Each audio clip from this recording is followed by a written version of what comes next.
Inilah Radio Republik Indonesia. RRI, Radio Tangga Bencana COVID-19.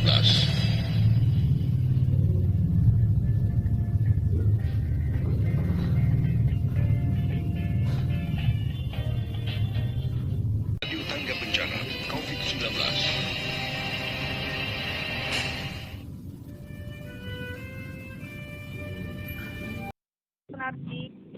Selamat pagi. Ya, Assalamualaikum warahmatullahi wabarakatuh. Waalaikumsalam warahmatullahi wabarakatuh. Tinggal dari studio hari ini Pak Sunardi. Kita akan belajar mata pelajaran ekonomi ya. Iya, siap. Iya, mata pelajaran ekonomi kali ini akan mengangkat topik ekonomi bisnis di era digitalisasi. Kebetulan saya di SMP Pertiwi untuk mengajarnya, ya, aktivitas saya. Dan juga saya juga ada beberapa mengajar di beberapa perguruan tinggi, contohnya UIN Sumatera Utara, STE Profesional Manajemen Politik Indonesia, yang tentunya basic dan backgroundnya mengenai ekonomi, gitu. Ya. Ambil seperti itu. Baik, Pak Sunardi, kita akan langsung nanti masuk ke mata pelajaran ataupun topik ekonomi bisnis di era digitalisasi setelah yang berikut ini ya, Pak ya. Ya.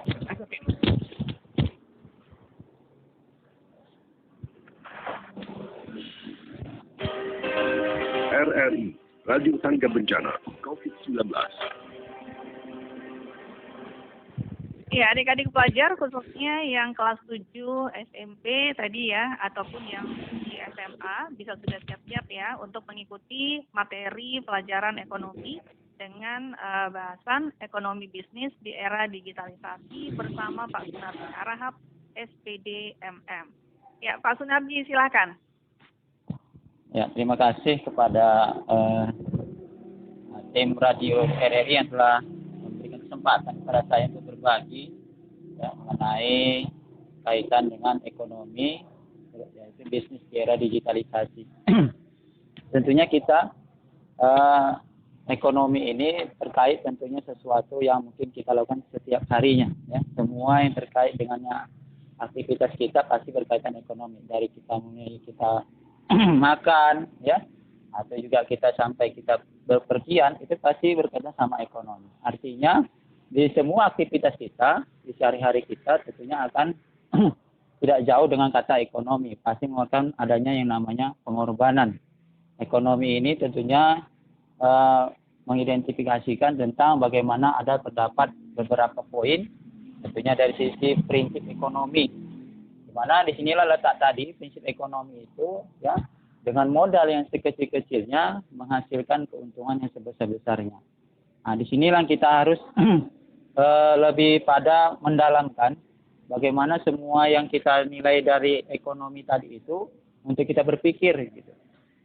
Saat ini contohnya kita di dalam bulan Ramadan, bagaimana aktivitas keseharian kita dalam sisi ekonomi, bagaimana kita pengeluaran tadi itu, ya, harus lebih kecil.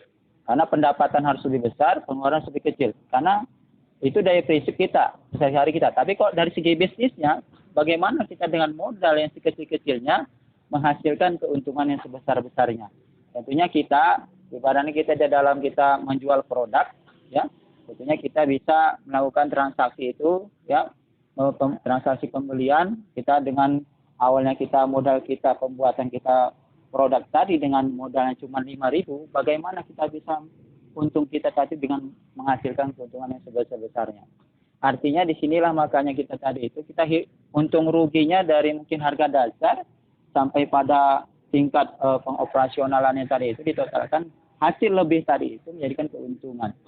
Dan terkait kita saat sekarang ini dengan adanya kita lihat perkembangan, ya, sekarang sudah masuk namanya era digitalisasi. Ya, digitalisasi ini adalah eranya revolusi industri 4.0, 4.0. Artinya disinilah makanya kita untuk bisa kita memanfaatkan potensi ini. Potensi yang harus bisa kita ambil dari adanya digitalisasi saat sekarang ini, sebenarnya ya tentunya kita banyak untuk bisa berkarya, memanfaatkan kreativitas kita. Contohnya kita saat sekarang ini berbisnis apa saja, contohnya kita misalnya buka bisnis kecil-kecil misalnya burger. Burger tadi itu bagaimana dengan adanya digitalisasi kita bisa untuk memanfaatkan dari sisi promosinya. Ya, kita kita sekarang ini sudah sangat mudah dengan kita bisa daftarkan melalui Google Maps, ya, di mana orang sekarang sudah membeli tadi itu dengan sistem pemasaran dengan online. Makanya kita melihat ini di sini adalah peluang pasar kita untuk skala bisnis tadi itu, tinggal kita mendaftarkan tadi di Google Maps dengan bisnis kita tadi itu, insya Allah pasti dengan lancar lah kita mendapatkan hasil yang maksimal. Artinya kita tidak harus langsung juga memasarkan produk mungkin selama ini yang mungkin sebelum digitalisasi. Sekarang kita tinggal memanfaatkan media kita gitu. Artinya dengan adanya media digitalisasi ini kita tadi melalui Google Maps kita juga bisa share ke Facebook kita, IG kita, ya, atau juga WhatsApp kita, ya, dan media-media lainnya dengan berbagai media yang sekarang dimanfaatkan tentunya, ya, kita mampu untuk bisa berkarya, menghasilkan potensi-potensi kita. Jadi sisi negatif memang adanya digitalisasi ini, ya tentunya kalau kita lihat adanya dari sisi misalnya dunia ya, perbankan, nah dari sisi perbankan, ketika ini sudah diterapkan, ada semacam tenaga manusia tadi itu yang beralih kepada mesin, sehingga akibat peralihan tenaga manual ini ke mesin sehingga adanya pengurangan karyawan. Ya, misalnya kita dari perbankan tadi itu, ketika kita melakukan transaksi, misalnya ada customer service, masuk ke tellernya kita ada juga ada menerima uang ya untuk bisa masukkan ke rekening kita. Ya, sekarang kita sudah ada gitu. Artinya barang atau mesin tadi itu sudah berfungsi dari secara digitalisasi untuk bisa menggantikan tenaga manusia. Nah, ini ya mengakibatkan pengurangan karyawan. Sehingga yang mungkin adanya 2 atau 3 pekerja yang manusia yang harus mengerjakan itu cukup dengan menekan tombol ya atau mungkin dengan program sudah termarginalisasi, ya, terkomputerisasi, ini sudah bisa melakukan pekerjaan itu semua. Jadi cukup cuma 1 orang nggak bisa mengcover kegiatan 3 orang. Disinilah mungkin dari sisi negatifnya. Tetapi semakin adanya seperti itu, semakin kita untuk bisa motivasi diri kita, meningkatkan kompetensi SDM kita, sumber daya manusia kita. Peluang untuk digitalisasi saat sekarang ini kita bisa contohkan misalnya juga ya seseorang yang mungkin kita kenal lah saat sekarang ini, artinya seperti Nadiem Karim lah ya. Ini kita bisa jadi inspirasi buat kita ya. Sekarang ini sudah beliau diangkat menjadi Menteri Pendidikan dan Kebudayaan ya. Ini jadi contoh buat kita karena kita lihat contohnya adalah sebelumnya beliau adalah seorang ya penemu atau juga foundernya dari Gojek ya.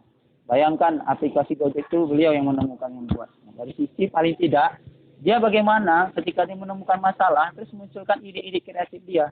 Ya, awalnya ya beliau itu Nadiem Karim melihat bagaimana potensi sekarang ini transportasi, bagaimana banyaknya antrian ya di jalanan ya untuk bisa mengangkat penumpang sehingga lama, ada juga yang koordinasinya payah gitu ya. Jadi sehingga dia mikir gimana caranya saya untuk bisa ini tidak ada kelama-lama gitu ya antrinya dan menggunakan yang informasi yang sangat cepat gitu. Disinilah kita harus bisa mencontoh beliau. Artinya sesuatu yang ada masalah itu sehingga kita buat semacam solusi masalahnya dengan memanfaatkan bagaimana perkembangan digitalisasi sekarang ini. Sehingga beliau mendirikan yang namanya aplikasi Gojek. Dengan aplikasi ini ya luar biasa ya. Tentunya kita dapat juga merasalah, artinya kita juga pernah pakai aplikasi Gojek dan mungkin banyak ya aplikasi lain yang seperti ini. Artinya di sinilah makanya pemikiran beliau tadi itu bagaimana ide-ide kreatif beliau tadi itu mampu untuk bisa memberikan manfaat kepada manusia. Makanya di sinilah dia ya bagaimana membuat aplikasi saja dan bermanfaat sampai sekarang ini di seluruh Indonesia bahkan dunia. Bagaimana semua sekarang transportasi sekarang dengan cepat tinggal untuk bisa mendaftarkan ya untuk mengirimkan tinggal nomor HP kita untuk bisa mencari aplikasi tadi itu, tinggal mendaftarkan dan kita bisa untuk bisa aktif di dalam ya dalam kegiatan transportasi tadi untuk memanfaatkannya. Tentunya Nadiem Karim salah satu contoh dan banyak lagi gitu ya. Tentunya buka lapak ya apa juga Traveloka itu mengenai IT gitu, digitalisasi. Makanya digitalisasi ini tentunya kita bagaimana kita manfaatkan. Handphone kita ini tentunya sangat mudah untuk bisa kita juga bagian dari ekonomi. Karena tentunya kalau kita semua potensi yang kita miliki untuk kita manfaatkan tentunya luar biasa. Karena kalau kita lihat ya di HP kita ini, kalau kita memang untuk kita manfaatkan dari bisnis kita yang mungkin yang saat ini tentu kita bisa ada lakukan tentunya, ya makanya kita dengan mudah kita gampang untuk bisa bersosialisasi mengenai kaitan ekonomi. Bisnis ini tentunya akan terus mengikuti perkembangan zaman. Ya, mungkin kalau kita lihat di Jepang bahkan sudah sampai pada era revolusi 5.0, ya, 5.0. Artinya mereka terus mengejar, ya, era-era saat sekarang ini. Mungkin kalau kita lihat kita agak terus mengikuti perkembangan saat sekarang ini. Mereka di Jepang sana sudah ya memakai tenaga mesin berupa misalnya robot mengerjakan sesuatu ya untuk bisa beraktivitas mengerjakan segala kegiatan baik itu rumah tangga, bisnis dan lain sebagainya. Nah, di sini kita Indonesia tentunya mampu untuk bisa memanfaatkan peluang ini gitu. Apa-apa saja yang bisa kita dapatkan dari sisi ekonomi ya tentunya sangat berpeluang. Terkait dengan saat sekarang ini memang kita lihat perekonomian sangat lesu dengan adanya COVID-19 ya, terkait mungkin ini adalah wabah ya. Mungkin dikaitkan saat sekarang ini kita mampu bagaimana mengoptimalkan juga. Artinya di kaitan ekonomi kita saat sekarang ini dengan adanya mungkin dari rupiah kita sekarang ini bertengger pada 16.000 ya. Bagaimana kita mampu untuk memanfaatkan ya segala modal bisnis kita tadi itu jangan sampai pula kita ya menjadi kita merasa merugi. Dan sinilah makanya kita dengan bagaimana untuk bisa berhemat ya dengan perekonomian tadi ini yang mungkin dari lagi mungkin kurang baik terhadap adanya COVID-19 ini, tentunya kita mendorong kita jangan sampai kita terjadinya mungkin kerugian kita lakukan. Dalam sifat bisnis ini makanya kita haruslah kita bagaimana untuk bisa jangan kita selaku pebisnis tentunya ya. Artinya jangan sampai kita hanya meraup keuntungan. Karena tadi saya sampaikan sebelumnya ada prinsip ekonomi untuk mencari keuntungan untuk 16 kecil-kecil mencari keuntungan sebesarnya. Tentu kita lihat banyak ya perusahaan-perusahaan kadang dia memang ingin mendapatkan keuntungan tapi dengan cara yang tidak halal atau tidak bagus tentunya.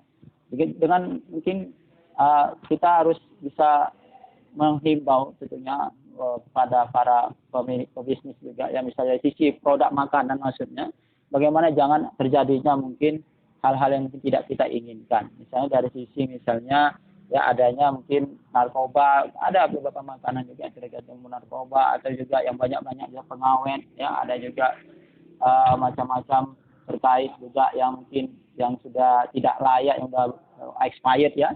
Nah, ini menjadikan kita ya jangan pula kita terlalu terpaksakan ya pemilik bisnis tadi perusahaan tadi itu ya menghalalkan segala cara itu tidak boleh karena tentu kita bagaimana mengutamakan kesehatan masyarakat kesehatan manusia karena ekonomi ini tentunya kita berbasis juga ya selain keuntungan adalah bagaimana kesejahteraan manusia karena tentunya bagaimana yang kita rasakan adalah sama-sama kita dapat untung juga masyarakat juga akan mendapatkan dari hasil yang mungkin sudah kita berikan produk kita kepada masyarakat.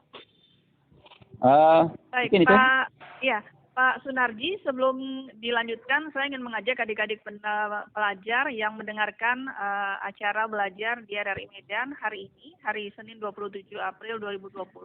Kalau ada yang ingin ditanyakan, silahkan ya. Boleh telepon. Inilah Radio Republik Indonesia. RRI, Radio Tangga Bencana COVID-19.